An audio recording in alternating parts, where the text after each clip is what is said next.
Hello once again. Hey, it's Dan here in Virginia.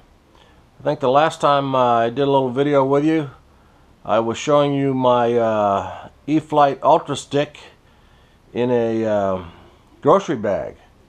And I wanted to show you I've got it rebuilt now. I spent about 5 hours rebuilding this wing structure. This whole wing had to be rebuilt. Back in this section was all broken out. Had to replace some of the balsa wood, replace it with balsa wood and plywood. Obviously, I've had to recover it.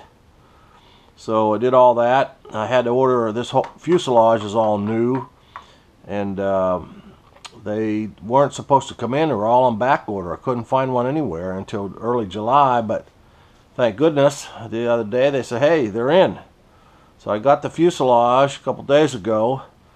And I spent about 4 hours today, 5 hours. I take my time. I like to take my time, try to do it right, put her back together.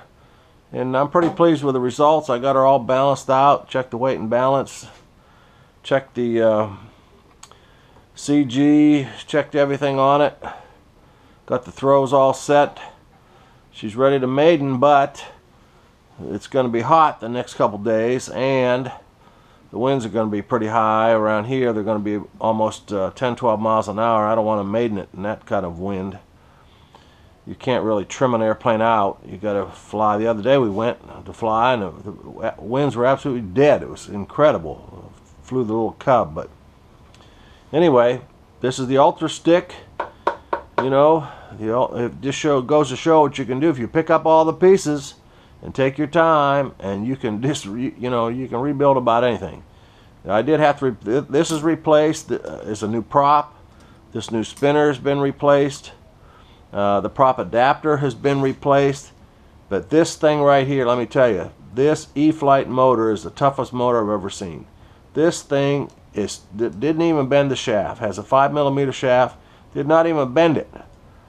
Now I do think, I don't know, it makes a little, sounds a little looser, so it may have did some damage to the bearings in there, but for now I'll run it. It should run just fine. And I did on the bottom here, I'll show you a little trick I do. Whoops, a little rag. Try to set this up on the turntable here. So this is something I do. I did before, I did it again. I keep changing the style of it. I don't know if you can see this or not. You should be able to. If you see this right here, when I was having problems with the ESC, the original ESC is getting too hot. That's my ESC right there. This is an extra piece of plywood. I actually took it out of this thing right here. Cut it out of the bottom of this old fuselage. That's plywood. My other one was just balsa. But this is actually thin, got some good out of that old thing. This is plywood covered with film. You can see it's not quite the same color. I cut it out, drill holes, cut it out on the jigsaw, and spend quite a bit of time. Then I epoxy it on there. But I mean, there's no way this thing can't keep cool with the wind going in there and coming out. So that's my own little insurance against the ESC perhaps overheating. So anyway, I can't wait to get her out to fly her again. I think Sunday probably be a good day. It's supposed to be cooler and the winds are supposed to be lighter. So if you got yourself an E-stick, I hope you're having fun with it. I know I am. And if I could just keep it in the air instead of in a shop, I'd be a lot happier camper. But anyway, that's the way it goes when you're flying. So for now, out here, fly safely.